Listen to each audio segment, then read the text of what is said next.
महाभारत के युद्ध में एक पल ऐसा भी आया था जब महारथी कर्ण की मौत अर्जुन के तीरों से नहीं बल्कि साक्षात हनुमान जी के क्रोध से होने वाली थी। क्या आप जानते हैं कि अर्जुन के रथ की ध्वजा पर बैठे शांतिप्रिय हनुमान आखिर इतने क्रोधित क्यों हो गए थे कि उनकी एक हुंकार से पूरा कुरुक्षेत्र कांप उठा था। अगर उस दिन स्वयं भगवान श्री कृष्ण ने उन्हें न रोका होता तो शायद महाभारत का इतिहास उसी क्षण खत्म हो गया होता। कुरुक्षेत्र का महासंग्राम अपने चरम पर था। कर्ण और अर्जुन के बीच ऐसा भयंकर युद्ध चल रहा था मानो प्रलय आ गई हो। कर्ण अपने विजय रथ पर सवार होकर अर्जुन पर विनाशकारी बाणों की वर्षा कर रहे थे, लेकिन तभी एक अनर्थ हो गया। कर्ण के धनुष से निकले कुछ अचूक बाण सीधे रथ हाँक रहे श्री कृष्ण को जा लगे। उन बाणों के प्रहार से माधव का दिव्य कवच कटकर गिर गया और उनके अंगों पर घाव हो गए। अर्जुन के रथ की ध्वजा पर अदृश्य रूप में विराजमान साक्षात रुद्रावतार हनुमान जी से अपने आराध्य का यह कष्ट देखा नहीं गया। जिस प्रभु श्री राम के लिए उन्होंने लंका जला दी थी, आज उन्हीं के अवतार श्री कृष्ण को लहूलुहान देखकर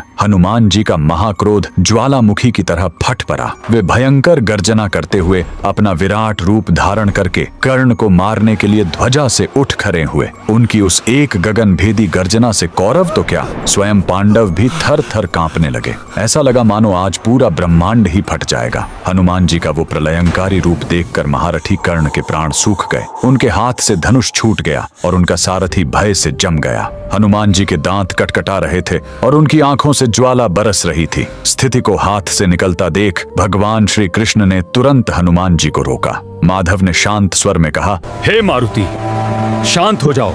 अगर तुम क्रोध में भरकर कर्ण को कुछ क्षण और ऐसे ही देखते रहें तो ये महारथी यहीं खंडित होकर भस्म हो जाएगा।